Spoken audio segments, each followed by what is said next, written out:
Vamos a comenzar en esta sesión de la tarde eh, a, a discutir el famosísimo, casi mítico conflicto entre ciencia y política, pero alrededor del asunto ambiental, ¿no? Aprovechando lo que vimos en el taller de análisis multicriterio, ustedes yo creo que ya podrán notar que hay una serie de decisiones que se toman respecto a las mediciones que son de carácter científico, que bien pueden ser consideradas arbitrarias. Por ejemplo, ¿cuál es el umbral de contaminación de oxígeno disuelto en una fuente de agua? Pues decir, eso puede llevar a varias discusiones. El punto es que hay que decidir cuál es el límite máximo. Hay que decidirlo. Abajo del cual ya no se puede permitir, ¿no?, que exista déficit de oxígeno disuelto. Lo mismo, ¿cuáles son las cantidades letales de metales pesados en el agua? Al final de la discusión nos toca decidir cuál es esa cantidad letal para la acuifauna, etcétera, etcétera, que podría generar daños. Sobre la concentración de dióxido de carbono en la atmósfera, lo mismo. Sabemos que debe haber una concentración razonable de dióxido de carbono para que tengamos un clima temperado, un clima templado en la Tierra, desde el 10.000 antes de Cristo, etcétera, etcétera, a hoy, y que gracias a ese invernadero suave, ese invernadero atemperado, ese efecto invernadero atemperado, es que en general las civilizaciones fueron posibles. Pues bien, ¿hasta dónde podemos considerar que la concentración empieza a convertirse en una concentración letal para la especie humana? En los 550 partes por millón, 570 o menos, 525. Entonces, al final, la comunidad científica y los políticos tienen que tomar una decisión sobre cuál es el umbral aceptable, cuál es el límite aceptable. Y ese tipo de decisiones, pues obviamente, en principio, tratan de considerar los dos puntos de vista, donde obviamente lo político pesa más, ¿no? El punto de vista científico, que ofrece una especie de marco, ¿no?, un marco de decisiones, y el punto de vista político, que es el que finalmente, arbitrariamente, dentro de ese marco, ¿no?, determina cuál es el valor exacto del umbral o del el valor letal, ¿no?, de la cantidad letal que contamina, etcétera, etcétera.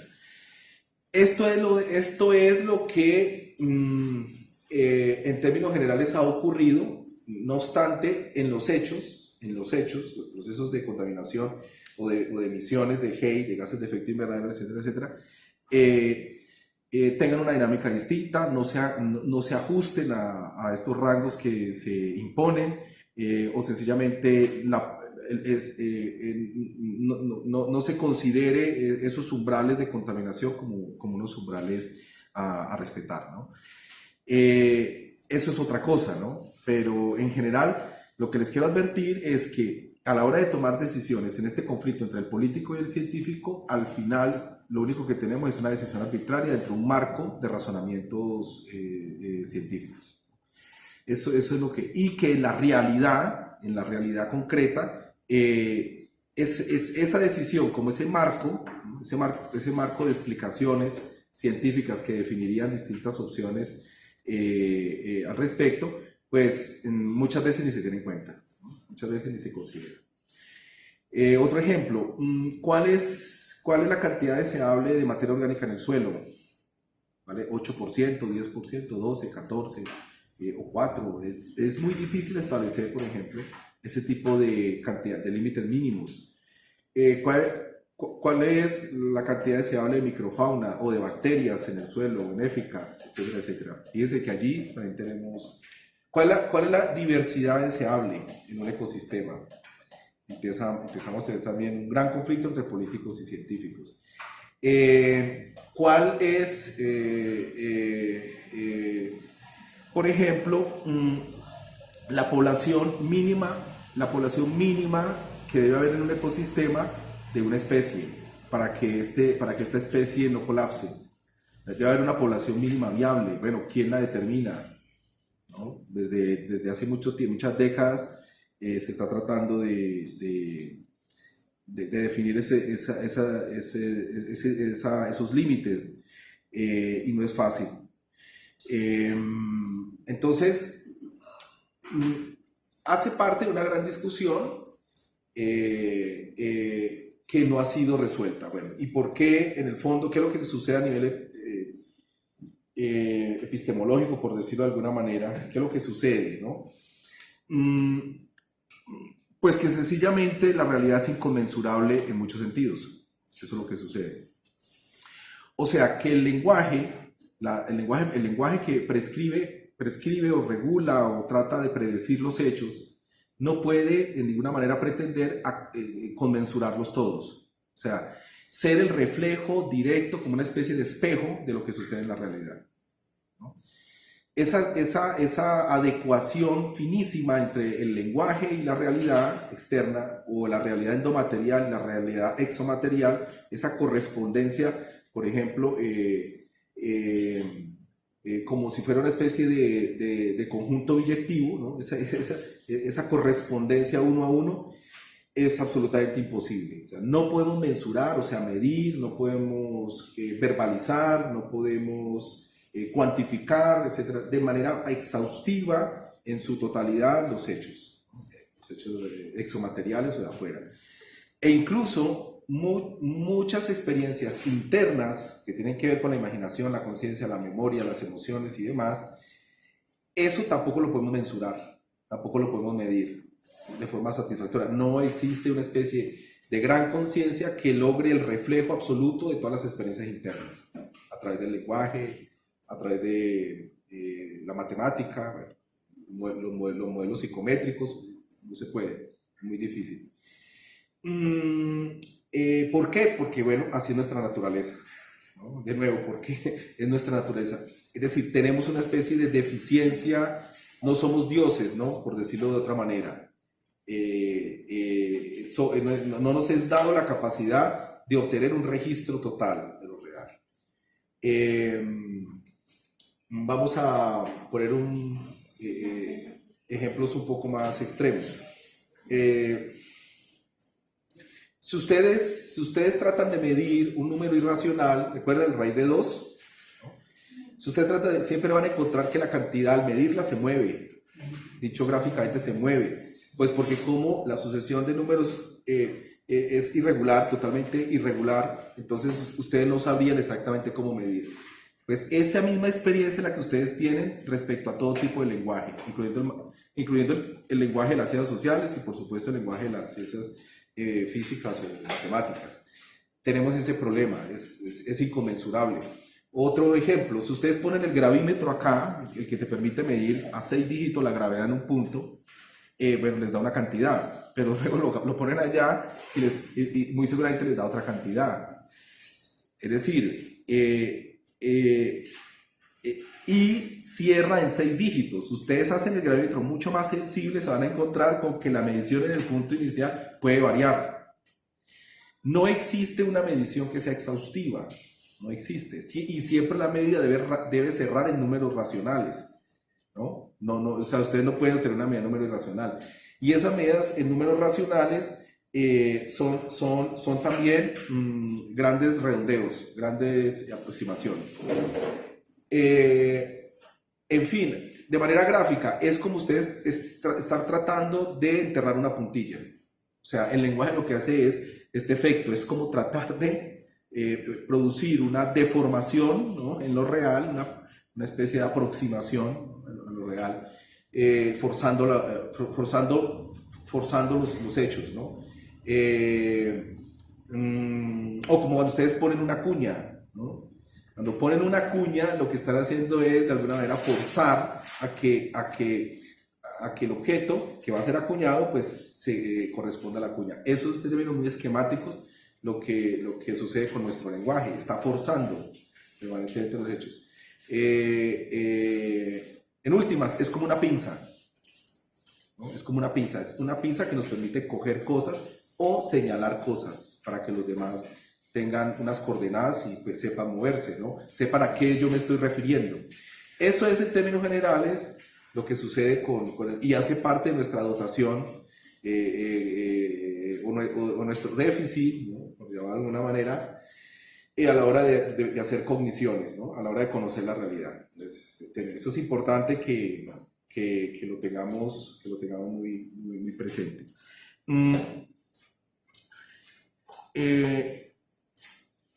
Por tanto, los indicadores que ustedes vieron, cómo se iban agregando, cómo se iban estimando, agregando, pues bien, también pues, son unas aproximaciones, son esfuerzos reduccionistas de la complejidad de lo real, como suele llamarse, a ese asunto, y por tanto ustedes pueden predicar ese tipo de cosas. Eso es muy esquemático, está mezclando peras con manzanas, etcétera, etcétera, pero no hay otra manera de poder aproximarnos a este tipo de cosas. Al parecer, la realidad es diversa, está dividida como en estancos, ¿no? Está dividida al parecer la realidad, ¿no? Está dividida en estancos y no es, o sea, no es totalmente continua, ¿no? Sino que más o menos hay ciertas divisiones que se producen entre ellas que no se entienden muy bien, ¿no? Y nosotros lo único que hacemos es tratar de registrarlas, ¿no? Entonces, hay un campo que llamamos lo social, hay un campo que está en lo económico, un campo, tiene algunas divisiones visibles, apreciables en el mundo real, ¿no? En muchos momentos, y en otros puntos no, tiene conexiones. Lo mismo pasa con la salud, lo mismo sucede con la educación, lo mismo sucede con la vivienda. Hay partes de la realidad que aparecen más o menos separadas, pero no obstante hay vasos comunicantes, hay puntos de contacto, ¿no? Entonces, pretender agotar a través de indicadores toda esta complejidad real, pues hasta ahora no ha sido posible. Bien, ese es un asunto clave. Entonces, tenemos una propuesta que pues incluso se puede remontar al anarquismo primigenio, a la ausencia de autoridad de gobierno, de mando, en cualquiera de sus formas, a la ausencia de poder. Yo me quedo con esta definición, ustedes pueden encontrar muchas, que se remonta a los griegos, por ejemplo a Diógenes, el cínico, pero también hay personajes que prefiguran este tipo de pensamientos, y que es el ecoanarquismo. ¿Quiénes pueden o quiénes representan en esta escuela, quiénes representan unos lugares cimeros, ¿no? Élisée Reclus, o Eliseo Reclus en castellano. Reclus es un francés anarquista, ¿no? Que incluso estuvo en Colombia a mediados del siglo XIX y dejó una vastísima obra. Bueno, él es un defensor muy interesante y además muy cultivado además sobre geografía, antropología e historia. Él es un defensor del anarquismo, de sociedades más o menos rurales, más o menos pequeñas, sin formas de gobierno que produzcan algún tipo de coacción, que dejen expresar los planes de acción individuales de cada uno de ellos, etcétera, etcétera.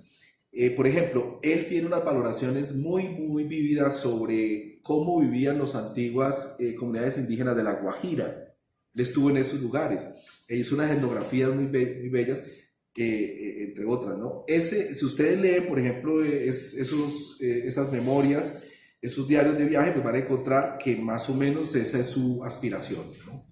Esa es su aspiración, donde la gente palpite con la naturaleza, donde la gente deje que la naturaleza lo atraviese en todas sus formas más primitivas, etcétera, etcétera. Y hace una exaltación de los indígenas, de la forma como trabajan, de la forma como caminan, de la forma como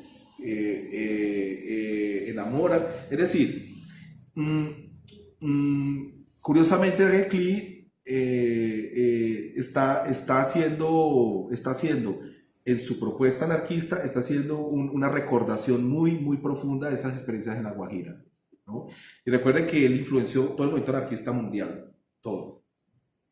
Pueden leerlo en lo que tiene que ver con Colombia. Hay varios repositorios donde ustedes pueden encontrar esas descripciones del Liceo Reclí.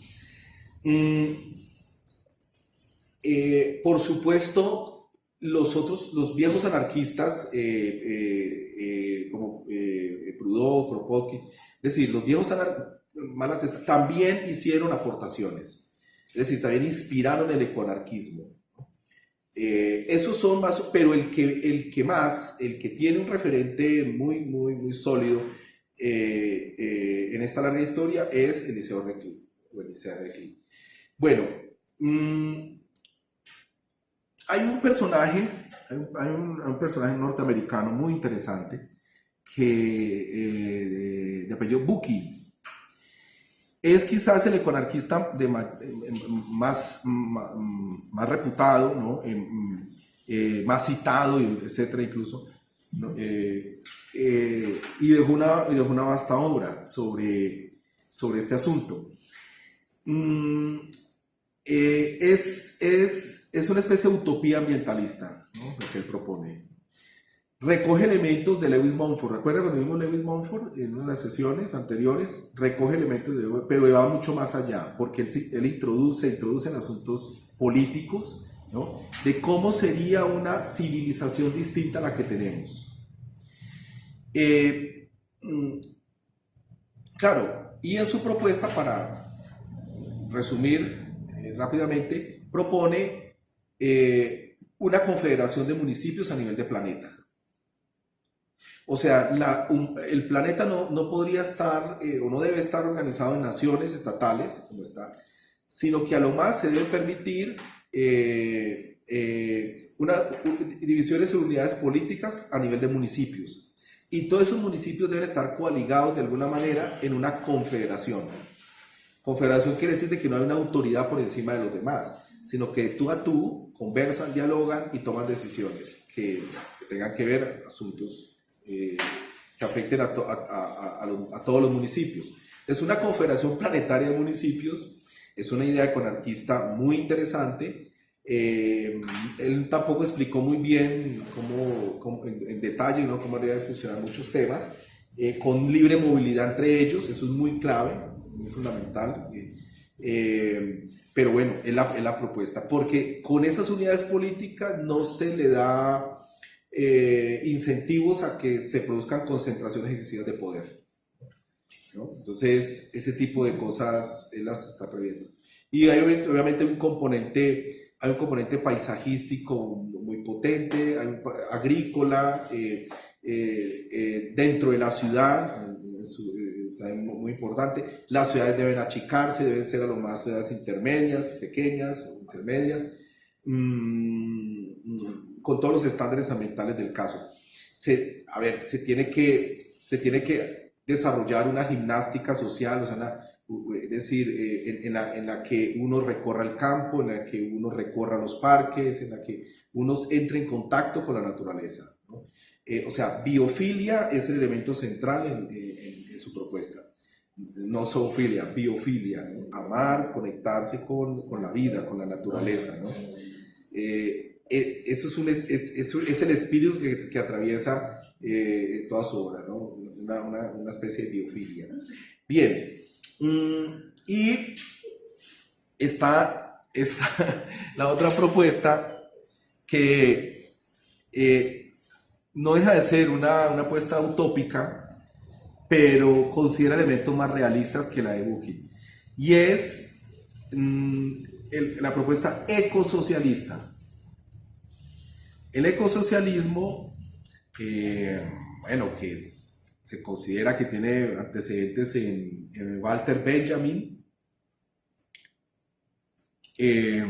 un alumno de la escuela de Frankfurt que finalmente no se pudo doctorar, etcétera, etcétera, que cayó en desgracia. Bueno, él tiene unas reflexiones, unos trabajos muy interesantes sobre el drama ambiental. Él alcanza a intuir esas situaciones, entonces consideran que allí hay un antecedente. Hay un antecedente más atrás en Marx, en la obra de Marx, Marx y la ecología.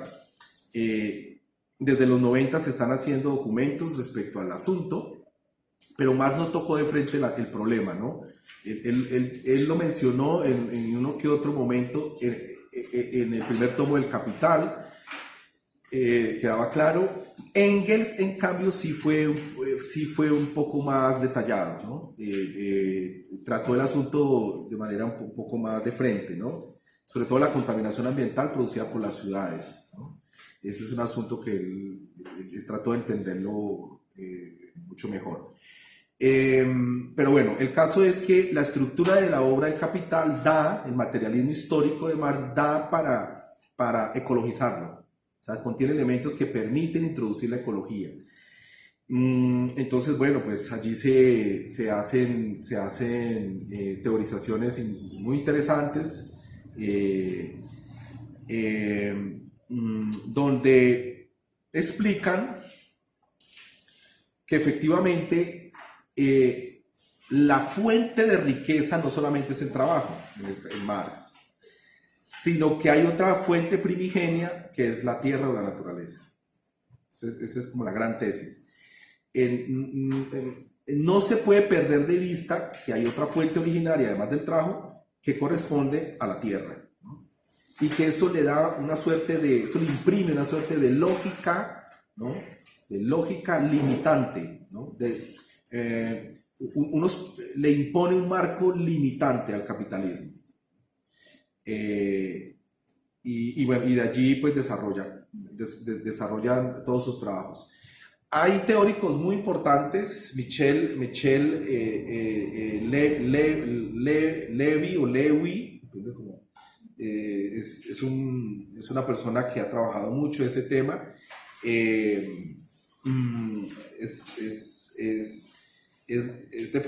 Incluso pues él lidera un movimiento que se llama el movimiento ecosocialista y milita pues de forma abnegada en él, ¿no?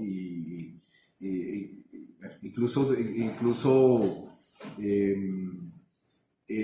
ha tenido contactos con Colombia, porque aquí también hay un capítulo del ecosocialismo, y entonces estimula el debate, tiene presencia a través de YouTube, etcétera, etcétera. Hay unos norteamericanos que trabajan también el tema,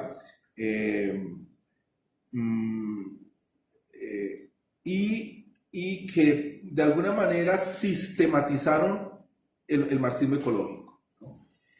Y ahora son muy estudiados y son los que proponen la categoría de la gran transición en el ecosocialismo. ¿Quién se destaca? Bellamy Foster es el más destacado y es muy productivo, está sacando artículos, libros sobre esto, y se inscribió en el marxismo ecológico y lo ha enriquecido mucho.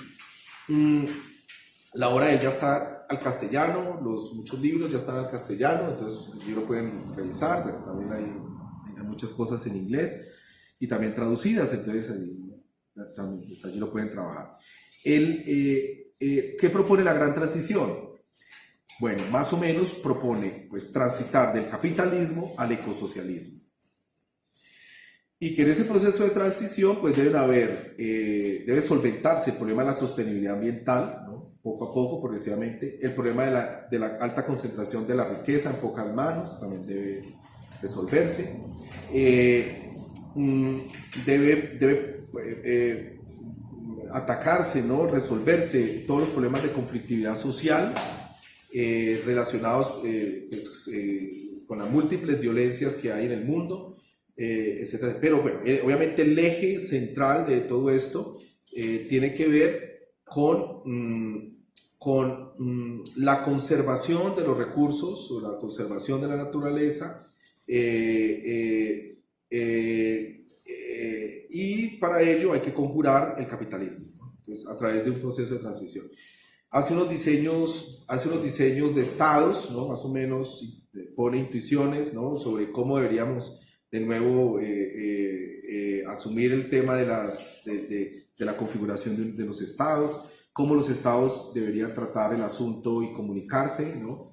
Y bueno, hice en Palma con todos los foros sociales que hay en el mundo, ¿no? Es decir, con los distintos foros donde los movimientos alternativos del mundo ambientalistas y también movimientos sociales, indigenistas, campesinistas, pues tienen lugar, van y debaten y toman decisiones, ¿no? Bueno, esos son, no vamos a entrar más en detalle, el que quiera mirar, por ejemplo, hay un capítulo de un libro que hice, que también está en los repositorios, que escribí, que se llama El Contrato Socionatural. Ahí hay un capítulo donde se explica todo esto del marxismo ecológico, ¿bien? Y hay una crítica también a la gran transición, si ustedes lo quieren revisar, allí están en el repositorio. Bueno, bien, y finalmente tenemos las agroecologías, sobre todo las andinas, nuestras agroecologías. Hay dos tipos de agroecologías, como les he anticipado, unas que son militantes, ¿no? Y otras que son teóricas, ¿no? Son especulativas, teóricas, etc., ¿no? Esto no quiere decir de que no haya agroecólogos teóricos que también militen, o viceversa, ¿no? Agroecólogos militantes que teoricen un poco, por decirlo de alguna manera, ¿no? Pero a ver, esto ya es un movimiento, es decir, no es una cosa que sea menor. Incentivadas también, no solamente por el indigenismo en el Ecuador, por el movimiento del socialismo en Bolivia, por el Partido de los Trabajadores, en Brasil, por el movimiento Sin Tierra, ¿no? De Brasil también, por la Vía Campesina, una gran plataforma, pues, mundial, alternativa, ¿no? Agroecológica, donde los campesinos, pues, y los indígenas son el centro del debate y que tienen una producción literaria de experiencias enorme. Ustedes lo pueden buscar en las redes, Vía Campesina, y tiene cosas muy, muy interesantes, militantes, ¿no? Miguel Altieri, un chileno que también ha respaldado desde el lado científico todas estas agroecologías, ha hecho un trabajo importante. Y que, bueno, pues se ha convertido ya en un referente latinoamericano y mundial. Víctor Toledo, que yo les he mencionado, trabaja memoria biocultural. Él también ha producido muchas investigaciones, pero especialmente ha tratado de entender los distintos sistemas de producción campesinos, donde la agroecología es la lógica fundamental, ¿no? Es la lógica fundamental. Y ya ha distinguido, a tradicionales, ¿no? Ya ha distinguido más de 25, por ejemplo, en distintas obras.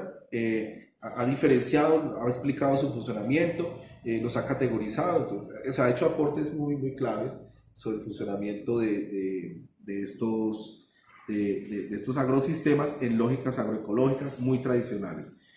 Entonces, sus aportaciones también son claves. En Colombia, pues el recientemente fallecido Mario Gutiérrez, creo que es el nombre de él, Mario Mejía, un profesor de la Universidad Nacional, que en realidad fue el que trajo, fue el primero que trajo la agroecología, ¿no? A Colombia. Él murió hace poco, dejó varios libros, varias experiencias de agricultura indígena y campesina aquí en la Amazonía, aquí en el Valle del Cauca, en el eje cafetero, bueno, tiene en Antioquia. Tiene una producción vastísima de artículos y de libros, y además casi todo ello está disponible y ustedes lo pueden revisar. Tiene una tesis muy polémica que tiene que ver con el uso del cuarzo, unas alambres de cobre a la manera de antenas para espantar a los comensales, ¿no? a lo que se llama el somer de las plagas y demás, los insectos. Porque es muy polémica. Bueno, se fundan los estudios de Callahan, creo que sí, Callahan, una persona que era experto en radiología, y bueno, y él considera de que el cuarzo y estos alambres, etcétera, son como antenas que repelen, ¿no? Que repelen. y que también inducen beneficios en la planta, ¿no? Al instalar la antena. Entonces, y él muere pues difundiendo esta estrategia de control de comensales, inspirado en Callahan, ¿no?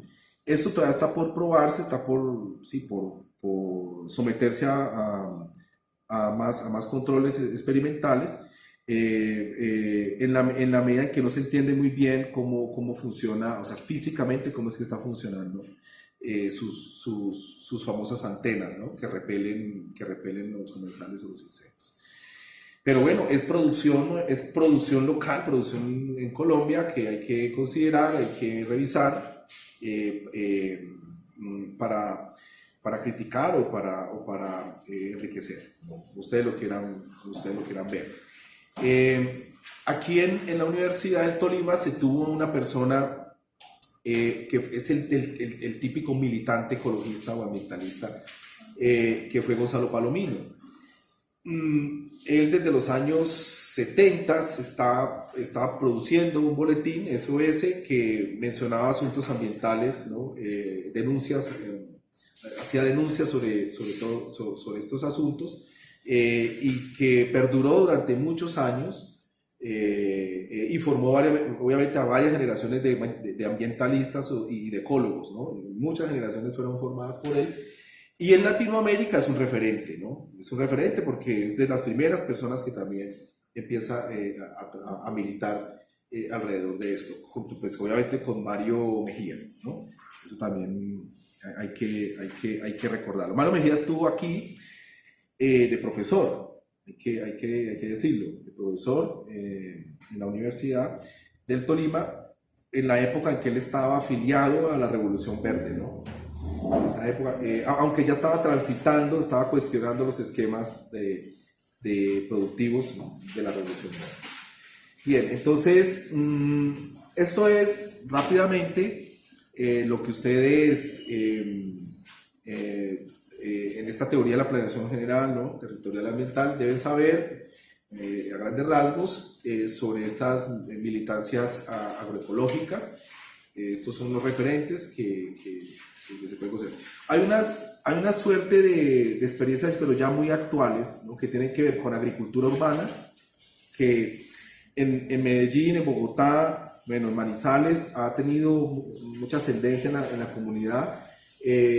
Huertas circulares o cementeras circulares que en mi opinión son traídas en realidad de Europa, de urbanistas jardineros, ¿no? De urbanistas que hacen jardinería o que plantan jardines de manera circular, en mi opinión, ¿no? Hasta ahora, es decir, yo por lo menos no he encontrado referentes creíbles, sólidos, etnográficos sobre huertas circulares, pero bueno, no importa. Lo interesante aquí es que este diseño geométrico permite unos ciclajes de nutrientes muy interesantes y el recurso agua, ¿no?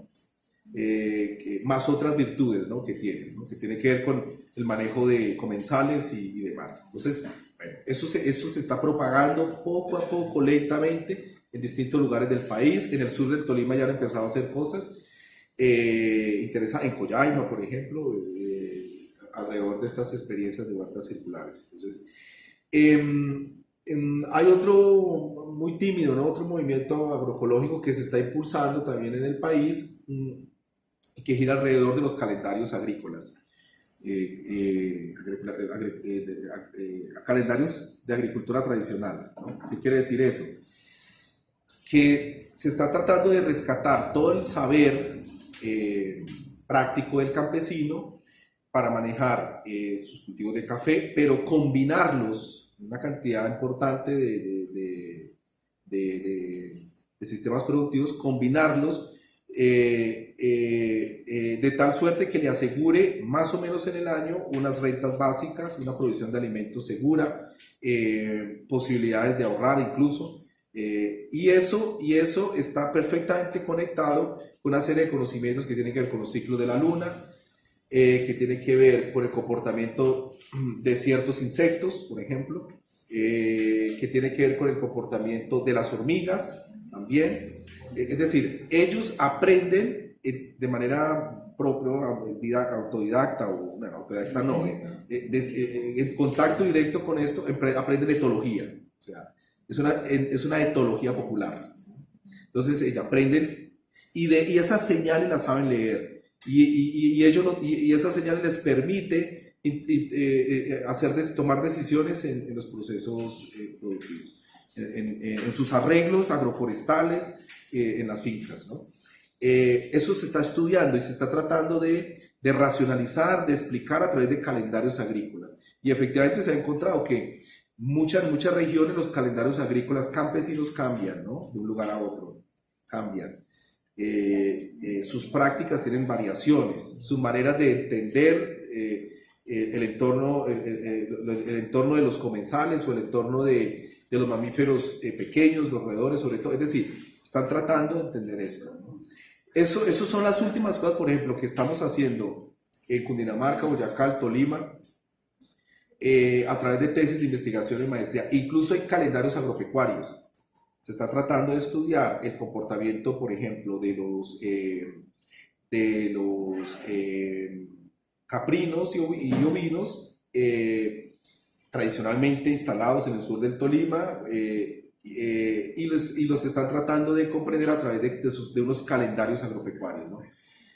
¿Qué tiene que ver el sol, los veranos? ¿Qué tiene que ver las fases de la luna, etcétera, etcétera, con las prácticas de manejo de los ovinos y de los caprinos? Entonces, son cosas muy recientes que se están haciendo, donde hay una agroecología que al mismo tiempo teoriza pero milita. Están haciendo las dos cosas. Bien, eso es entonces lo que tenía para contarles, y si hay inquietudes, aprovechamos el momento para resolverlas.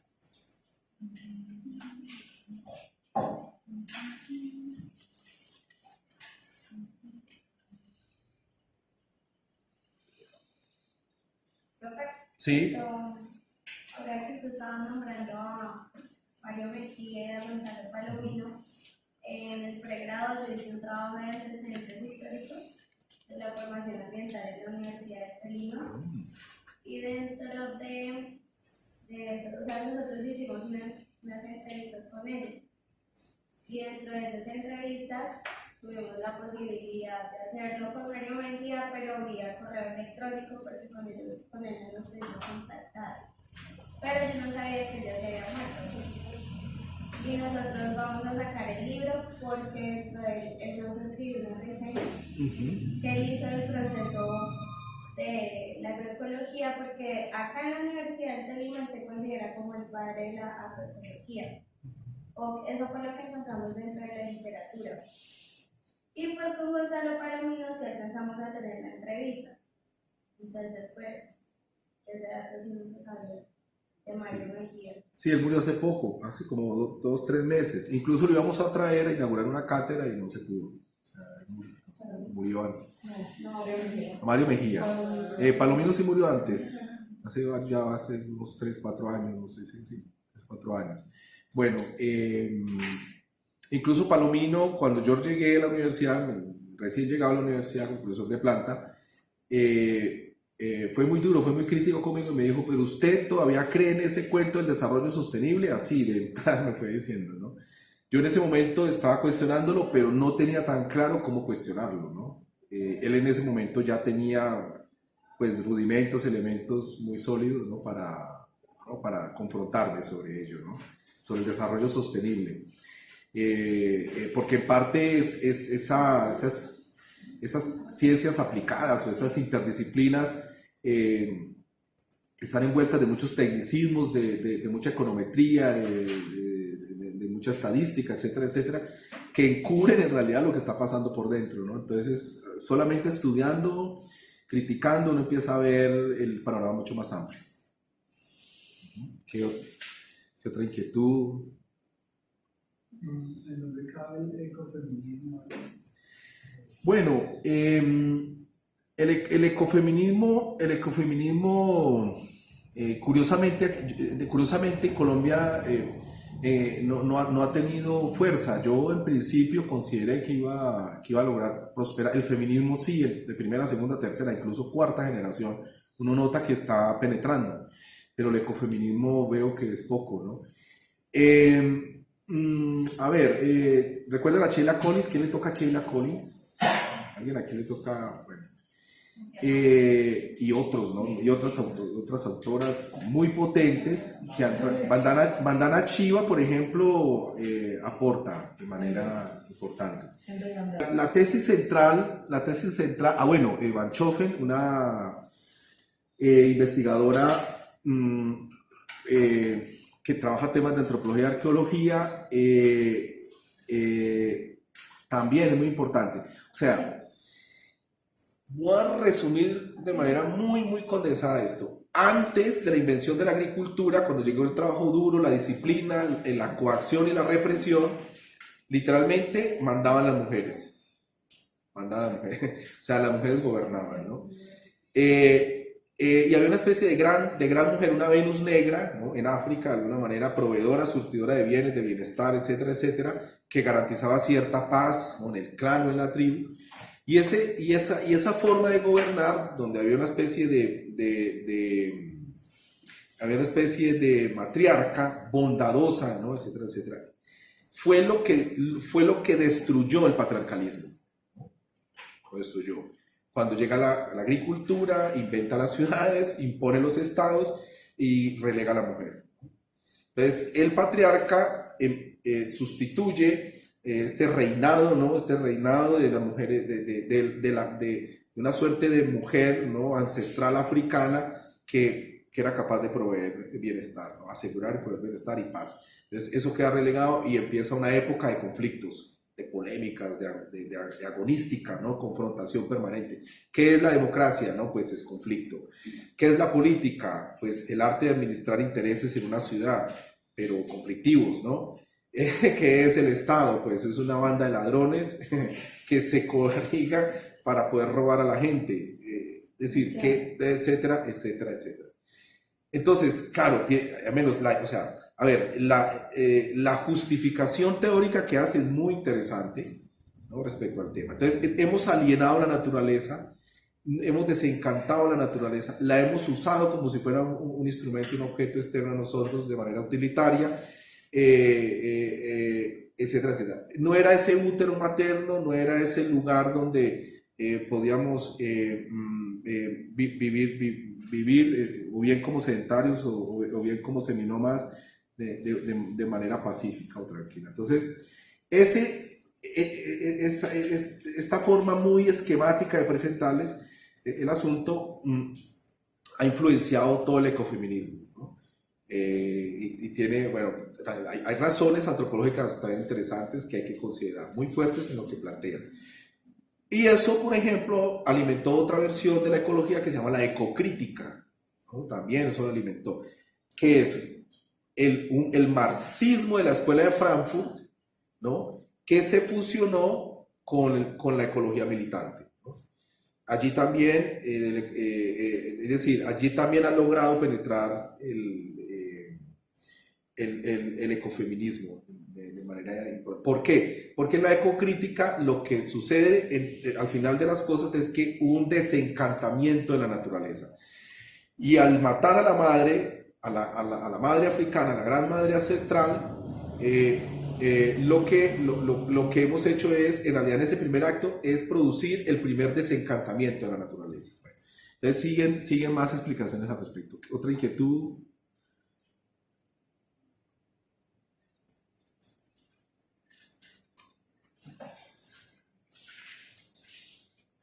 Ya te ibas a decir algo.